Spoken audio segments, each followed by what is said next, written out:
히브리서 말씀은 그리스도를 받아들이고 그리스도교로 개종을 했다가 다시금 핍박에 견디지 못해서 예전에 믿던 유대교로 돌아가고 싶어하는 그런 마음의 갈등이 있는 초대교회 성도들을 향해서 믿음을 심어주기 위해서 기록되어진 성경입니다.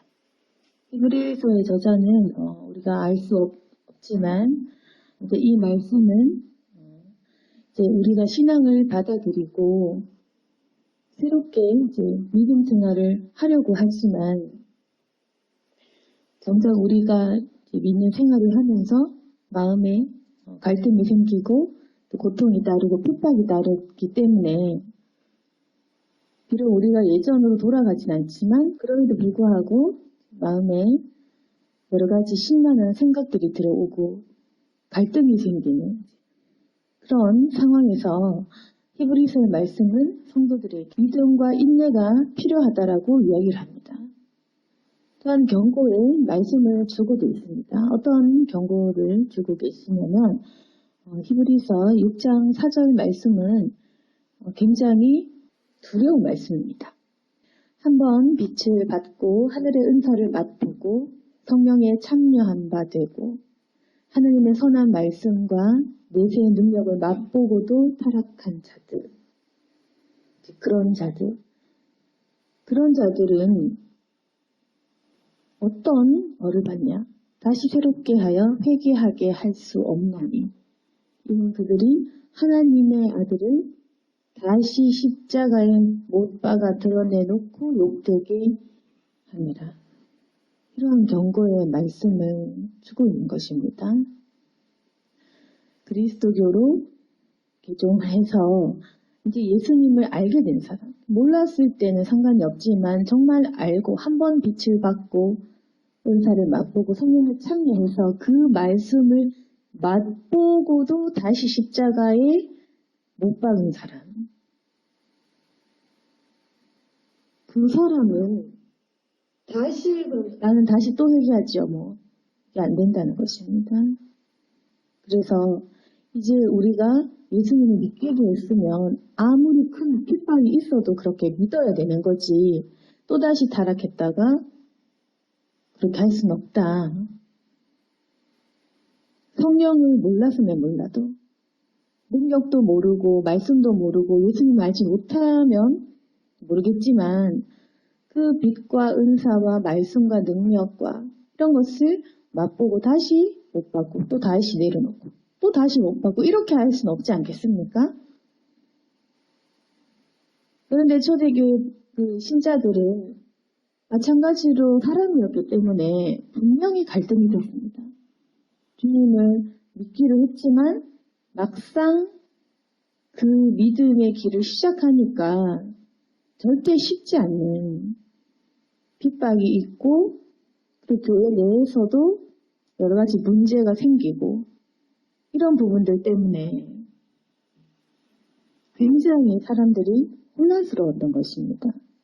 그래서 서로 분열도 되고 문제들이 생긴 것입니다. 그렇지만 히브리서 말씀은 또 어떤 경고를 하고 있느냐. 그 6장 7절 8절도 마찬가지인데 땅이 그 위에 자주 내리는 비를 흡수해서 밭가는 자들 쓰기 합당한 채소를 내며 하나님께 복을 받는다. 그런데 그 비를 흡수했음에도 불구하고 가시와 엉겅퀴를 내며 버림받는다. 그 성령의 능력을 받습니다. 말씀을 먹습니다. 그래서 합당한 채소, 그 열매를 우리가 맺습니다. 그러면 하나님께 복을 받는다. 근데 주님의 그 말씀과 성령의 빛과 거룩한 능력을 받아 먹었음에도 불구하고 내 마음에 가시와 엉겅퀴를 내면 버림을 당하고 저주함에 가까워 그 마지막은 불사름이 되리라. 성경은 그렇게 우리에게 경고하고 있습니다. 십자가에 다시 예수님 못 박는 일을 쉽게 생각하지 마라. 몰랐으면 몰라도 그 성령에 참여를 하고 나서 다시금 너희가 예전처럼 마음에 가시와 엉겅퀴를 내고 십자가에 못 박는 일, 다시 나중에 회개하지 마 이렇게 생각하지 말라는 것입니다. 우리가 회개를 쉽게 생각하고 그러면 생각해보면 다시 유대교로 돌아갔다가 또 회개하고 또 그리스도로 가지. 지금으로 따지면 핍박이 오면 불교로 또 이동을 했다가 또 핍박이 오면 이슬람 믿었다가 또 내키면 다시 교회 왔다가 또 핍박받으면 절에 갔다가 또 핍박받으면 또 안 믿었다가 다시 회개하지. 이렇게 하면 사실은 그 사람은 믿음이 없는 것이겠죠. 그 말입니다. 우리가 한 번 알면 쭉 믿어야 되는 거지. 왔다 갔다 하면서 나중에 또 회개하지 뭐. 그런 사람들에게 이 말씀을 주고 계신 겁니다. 다시 새롭게 해서 다시 회개할 수 없다. 네가 다시금 예수님을 다시 십자가에 꺼내서 그 부활하신 예수님 다시 못 박았지? 넌 그렇게 왜 욕되게 하느냐. 버림당하고 저주당할 것이다. 그럼 그 너의 마지막은 불사름이 될 것이다. 이 무서운 경고를 히브리서 말씀은 하고 있는 것입니다. 그리고 이제 오늘 본문은 겁니다.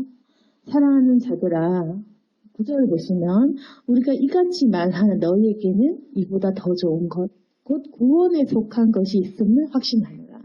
그렇지만 이제 이 경고의 말씀을 하면서 그렇지만 너희는 결국 불사름 저주받는 이 길이 아니겠죠. 분명히 너희들은 구원에 속하였다.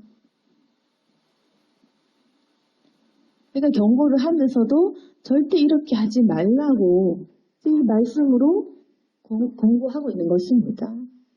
너희는 분명히 구원에 속해 있지. 왜 하나님이 너희를 부르셨겠느냐. 그러니까 흔들리지 말고 잘 하라는 겁니다. 너희의 섬김과 수고한 것 하나님이 아신다는 것입니다. 10절을 보시면 하나님은 불의하지 아니하사 너희 행위와 그의 이름을 위해 나타낸 사랑으로 이미 성도를 섬긴 것, 이제도 섬기고 있는 것, 그것을 잊어버리지 아니하신다. 이렇게 위로를 하고 있는 것입니다. 너희 내적인 갈등이 있고 좀 후회도 되고 다시 예전으로 돌아가고 싶다. 예전에 제사 드릴 때 율법 지킬 때 그때가 좋았어. 지금은 할례도 안 받아도 되고 율법도 없고 제사도 없고 너무 이 혼란스러운 개종을 해서 종교 생활을 하는 이 사람들의 내적인 마음의 혼란을 가라앉히고 있는 것입니다. 아무래도 이 사람들은, 초대 교인들은 얼마나 혼란스러웠겠습니까? 지금까지 믿었던 방식과는 너무나 다르고 내가 해왔던 것들을 바꾸고 하고 싶은 걸 못하고 이러니까 아무래도 사람은 종교 생활을 해야 되기 때문에 이 모든 방식이 낯설고 또 별로였던 것입니다. 그렇지만 걱정 마라. 너희가 성도를 예전에 이미 섬겼던 것들 그리고 지금도 섬기고 있는 것을 하나님이 잊어버리지 아니하신다. 그래서 11절, 12절을 보면 우리가 지금 간절히 원하는 것은 너희 각 사람이 동일한 부지런함을 나타내어 끝까지 소망의 풍성함에 이르러 게으르지 않고 믿음과 오래 참음 말미암아 약속들을 기업으로 받는 자들을 본받는자 되게 하려는 것이다. 너희 성도 섬긴 것, 지금도 섬기고 있는 것 결코 주님 잊어버리지 않는다는 겁니다. 아주 조그만 것이라도 교회를 위하여 약간이라도 일하고 있는 것, 섬긴 것 절대로 하나님이 잊어버리시지 않는다. 그러니까 믿음을 그리고 오래 기다리는 것, 인내를 가져서 반드시 주님의 약속을 받으라는 것입니다. 게으르지 않고 너희 믿고 그리고 기다리고 오랫동안 참으라는 것입니다. 우리에겐 두 가지가 필요합니다. 믿음의 갈등들이 생기는 부분. 내가 지금 낯선 신앙생활을 하는 부분, 예전으로 돌아가고 싶은 부분, 이 부분에 대해서 하나님은 두 가지 믿음을 가져라. 그리고 오래 참아야 된다. 그래야지 우리가 약속을 받지. 그래서 이제 우리가 믿고 또 오래 참아야 되는데 어떻게 어느 만큼 믿고 어느 만큼 참아야 될까라고 얘기를 하기 위해서 그 뒷절에 보시면 아브라함을 이야기합니다. 그 믿음의 조상인 아브라함을 한번 보자 그 말입니다. 13절에 보시면 하나님이 아브라함에게 약속하실 때 가르쳐 맹세할 자가 자기보다 더 큰 이가 없으므로 자기를 가르쳐 맹세하여 이르시되 내가 반드시 너에게 복주고 복주며 너를 번성하게 하고 번성하게 하리라. 그렇게 말씀하셨습니다. 하나님은 아브라함과 그 언약을 맺었습니다. 그리고 맹세를 하셨습니다. 사실 하나님이 사람을 향해 맹세한다? 이게 좀 이상할 수 있는데 그만큼 주님께서는 강력하게 네가 나에게 복을 받는 것은 너무나 확실한 일이라는 것을 말씀하시기 위해서 아브라함이 믿게 하기 위해서 그 말씀을 주신 것입니다. 그래서 하나님 아브라함에게 내가 너 반드시 복준다. 반드시 번성하게 한다. 16절에 보시면 사람은 자기보다 더 큰 자를 가르쳐 맹세하는데 맹세는 모든 일의 최후 확정이다. 사람이 보통 맹세를 할 때 내가 뭐를 걸고 보통 맹세는 이제 작은 걸 걸고 하지 않죠. 나보다 더 큰 자를 가르쳐 맹세를 하고 또 이 유대인의 이제 그 맹세라는 것은 굉장히 정말 목숨을 걸고 지켜야 되는 부분입니다. 하나님은 더 큰 자가 없기 때문에 자기 자신을 가르쳐서 맹세하는 겁니다. 내가 반드시 복 준다. 그러니까 이것만큼 확실한 약속과 맹세가 없는 것입니다. 왜 이렇게까지 주님은 사람에게 맹세를 하셨나? 어차피 거짓말 하시는 분도 아님에도 불구하고 아브라함이 믿기에는 너무나 앞으로 힘든 일이 펼쳐질 것이기 때문에 주님께서 아브라함에게 강력하게 말씀하신 것입니다. 17절에 보시면 하나님은 약속을 기업으로 받는 자들에게 그 뜻이 변하지 않음을 충분히 나타내시려고 그 일을 맹세로 보증하셨나니 이는 하나님이 거짓말하실 수 없는 이 두 가지 변하지 못할 사실로 말미암아 앞에 있는 소망을 얻으려고 피난처를 찾은 우리에게 큰 안위를 받게 하려 하십니다. 이 두 가지 변하지 못할 사실은 바로 약속과 맹세 두 가지를 말합니다. 하나님이 거짓말할 수 없기 때문에 이 두 가지 변하지 못할 사실, 그러니까 하나님이 약속하신 것, 그리고 하나님이 맹세하신 것, 이 두 가지 때문에 우리는 절대로 실족할 수가 없다. 소망이 있고 우리는 큰 안위를 받을 수 있다는 것입니다.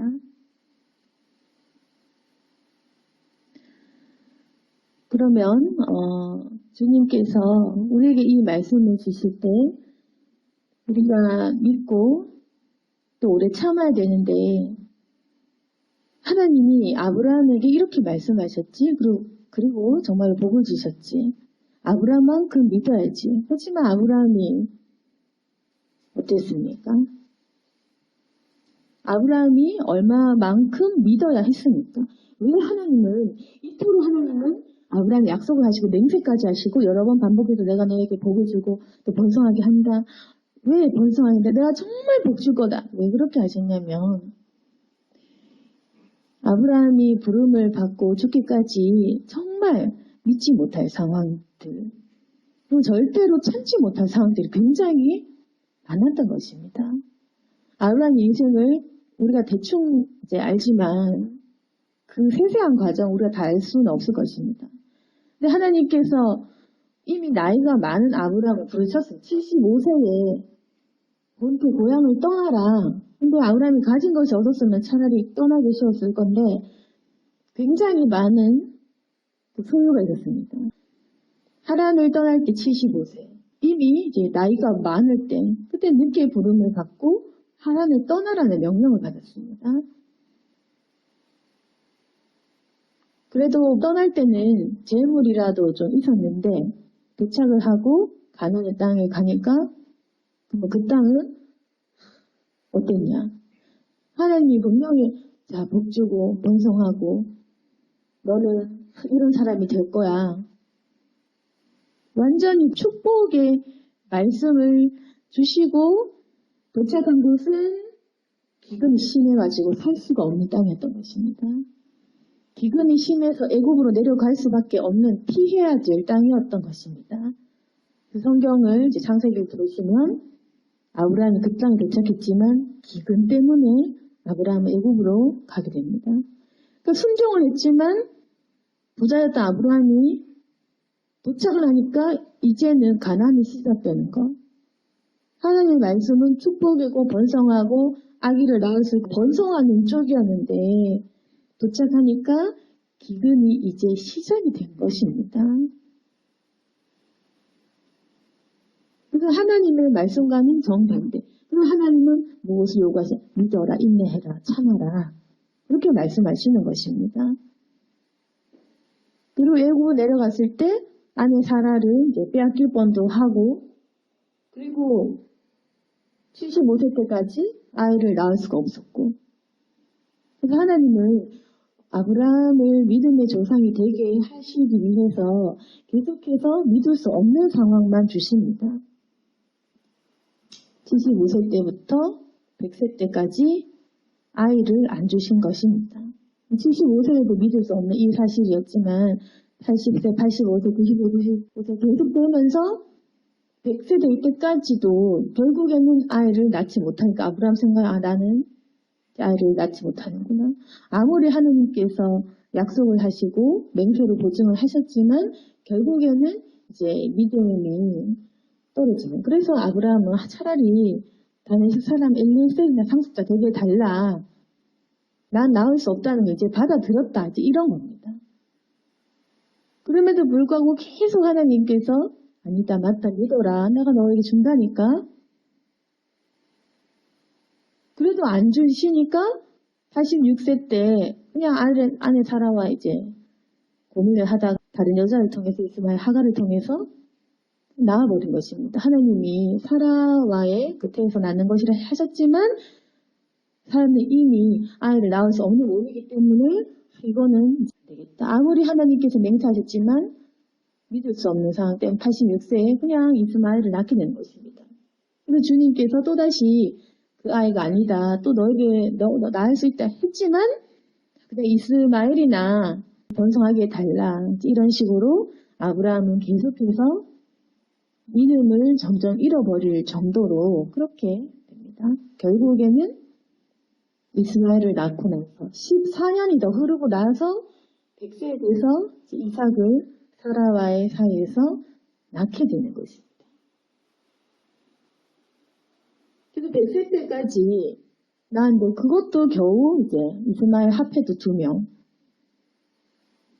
그럼 100세 때까지 하나님이 말씀하신 것은 벌써 75세 때 이미 35년이나 흘러서 나이도 너무 많고 사람이 이미 아이를 낳을 수 없는 그 몸이 될 때까지 그러니까 굉장히 할아버지 할머니가 된 건데 번성한다고 말씀하신 하나님의 말씀과는 다르게 그 아이가 고작 1명 이스마엘 합해도 2명 그리고 나는 곧 죽을 때가 다 됐고 이랬던 것입니다.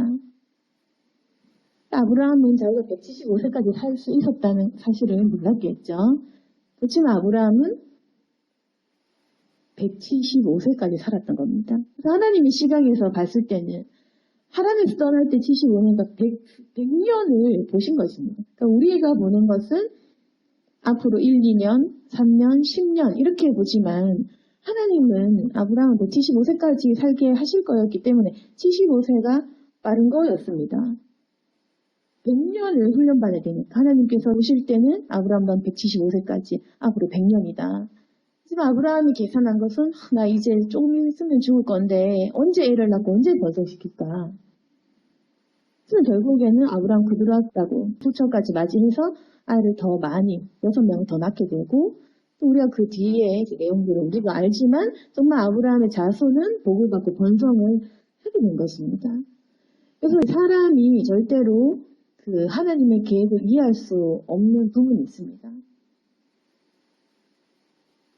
아브라함은 자기가 175세까지 살 것을 계산하지 못했고 그두라라는 후처를 맞이할 것도 알지 못했고 그 앞으로 이삭이 어떤 역할을 하는 어떤 아이가 되고 그 이삭이라는 씨앗을 통해 어떤 일이 생길 건지 그 뒤에 후대를 생각하지 못했지만 하나님이 보시는 것은 너무나도 큰 일이었기 때문에 아브라함이라는 그 조상이 믿음의 조상이 감당해야 될 일들은 굉장히 오랫동안 참고 믿어야 되는 일이었습니다. 하나님께서 우리에게 이 히브리서 말씀 주시면서 아브라함이 하나님께 받았던 그 약속 그리고 그 맹세를 생각해 봐라. 그리고 아브라함이 얼마만큼 믿고 참아야 되는지 생각해 봐라. 아브라함은 무려 100년을 참았던 것입니다. 75세부터 늙음하게 100년을 더 살아야 됐고 감당했어야 됐습니다. 그러면은 고향에서 떠나는 일, 그리고 기근, 그리고 편했냐? 그게 아니라 그 땅에 거주하는 사람들이 있으니까 전쟁해야 되고 100세 때까지 아이를 못 낳고 사라와 정말 외롭게 그렇게 했고 그리고 이스마엘을 가졌을 때도 사라와 하갈 사이에 엄청난 그런 다툼과 충돌과 가정에 불화가 있었고 그리고 이삭을 낳았지만 굉장히 큰 충격을 받는 사건이 있었던 겁니다. 결국에는 낳았긴 낳았지만 그 100세 때 35년을 기다려 낳은 그 이삭을 번제물로 바쳐라고 했던 것입니다. 그러니까 대단한 믿음의 시험을 아브라함에게 하셨습니다. 그 누구도 감당하지 못할 시험을 아브라함에게만 허락하셨습니다. 내가 75세 때부터 너에게 약속을 해서 정말 35년을 기다려서 애를 낳게 했지. 근데 그 이삭을 번제로 바쳐라. 네 손으로 직접 죽여라. 이런 겁니다. 번제물이라는 건. 네 스스로 어떻게 하라는 것입니다. 어떻게 자기 스스로 아들을 죽이는 제사를 그렇게 하라는 겁니다. 그러니까 하나님이 아브라함에게 원하시는 그 믿음의 수준, 그 귀한 아들 이삭을 바칠 수 있는지, 이 믿을 수 없는 명령을 주신 하나님을 여전히 따르는지, 너무나 잔인한 말씀을 주시는 이해 불가한 상식을 반대하는, 그리고 하나님 자신의 약속을 어기는, 하나님이 번성하게 한다고 약속을 하셨지만 그 아들을 직접 죽이라고 하신 것은 그 자신의 약속과는 반대되는 명령입니다. 그럼 제물로 바쳐서 없애라는 것입니다. 자신의 그 약속과는 완전 정반대의 명령, 번제로 바쳐라. 나를 위해 해라 하지 이겁니다. 근데 아브라함은 알다시피 실족하고 하나님 떠나는 게 아니라 했습니다. 그리고 하나님은 이삭을 살려주셨습니다. 하나님 보신 것은 약속과 맹세를 주셨음에도 불구하고 전혀 이해하지 못할 내 믿음에서 가장 힘든 최악의 순간에 하나님을 떠나는지 떠나지 않는지 그걸 보는 것입니다. 믿는지 믿지 않는지. 이렇게 하는데도 불구하고 하나님을 여전히 따르는지 그걸 보시고 그 믿음 테스트에 아브라함은 통과를 했습니다. 그래서 아브라함을 통해서 하나님은 민족을 일으키시고 복을 주신 그 믿음의 조상으로 삼아주셨던 것입니다. 그래서 아브라함이 겪어야 되는 그 일들은 기근과 전쟁과 아이를 못 낳는 것, 이삭이 40살에 결혼해 그 자신이 40살까지 결혼 안 하는 그 문제, 그리고 사라와의 그런 일들, 그리고 사라와 하갈의 그 다툼들, 그 이스마엘과 그런 일들, 그 모든 것을 겪었던 것입니다.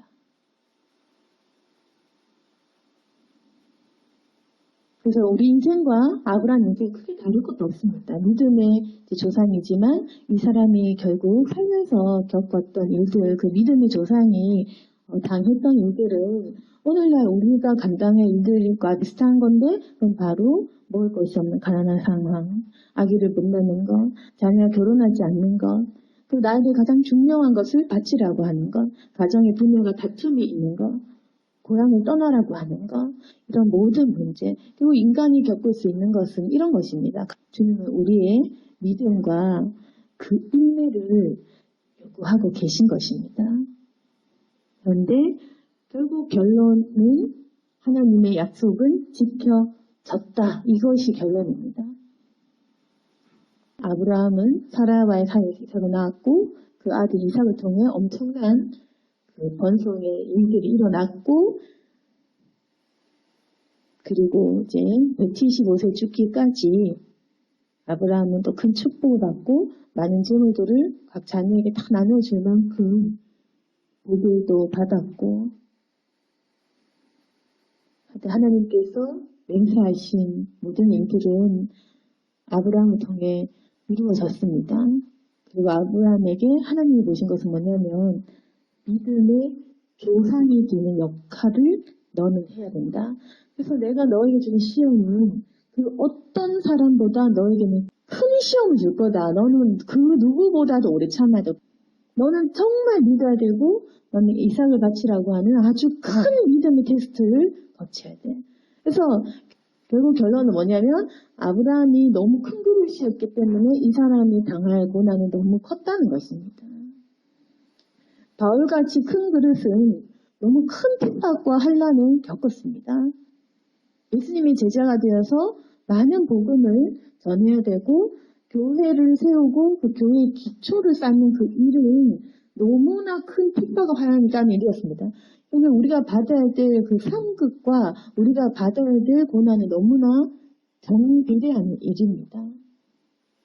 믿음의 조상이 되려면 이 믿음을 크게 가져야 될 수밖에 없었던 것입니다.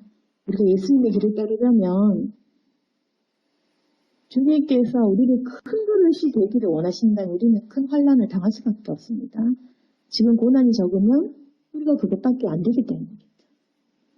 난 고난이 싫어? 내 그릇이 작기 때문이겠죠.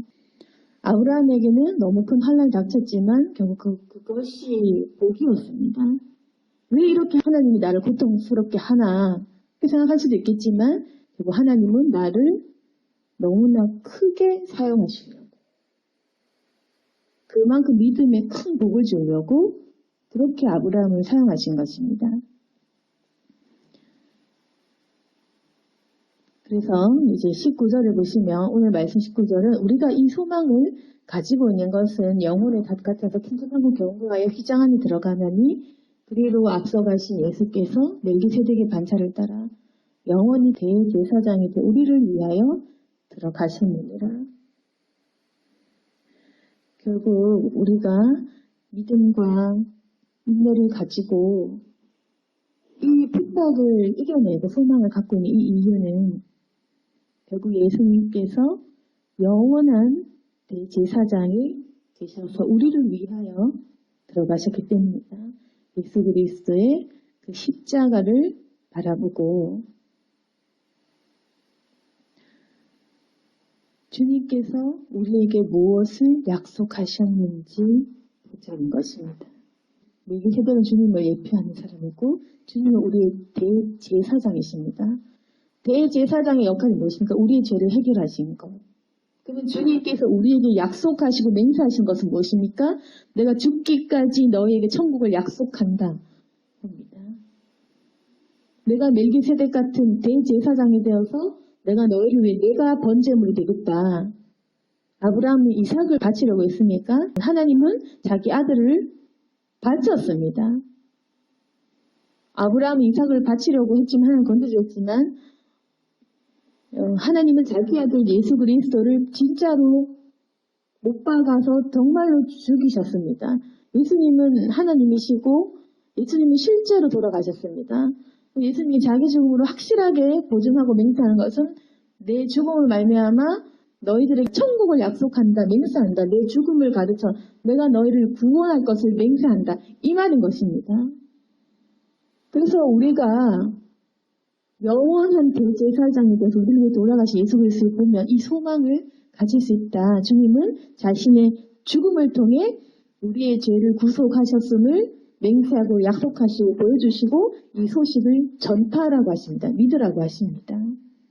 절대 하나님은 거짓말할 수 없다. 이 예수 그리스도의 다리를 통하여 우리가 천국 간다는 사실은 변하지 않을 사실이다. 그러니까 절대 예수 그리스도를 이제 와서 갈등하여 버리려고 하지 말고 끝까지 믿어라. 천국 가는 그날까지 믿고 게으르지 말고 지금까지 했던 섬김을 그대로 하고 오래 참아서 반드시 천국의 약속을 잡으라는 것입니다. 오늘 말씀을 정리하겠습니다.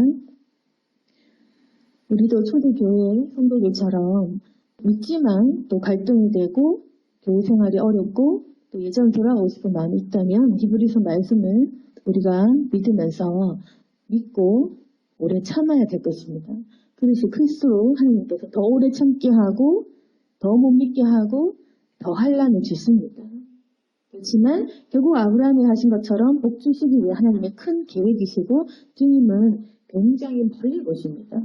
우리가 언제 어디까지 무엇을 하고 몇 세까지 살 수 있는지 모르지만 하나님은 그 큰 것을 보시고 약속을 굳게 붙잡으라 하십니다. 약속한다. 맹세한다. 반드시 내가 너에게 복 줄 거다 믿으라는 것입니다. 우리가 가장 큰 소망을 가질 것은 예수님께서 내 죄를 사하여 주신 것을 보이시고 그걸 맹세하신 죽음으로 보여주신 그것보다 더 큰 맹세가 어디겠습니까? 그 죽으심을 보고 내 죄는 분명히 사라졌구나.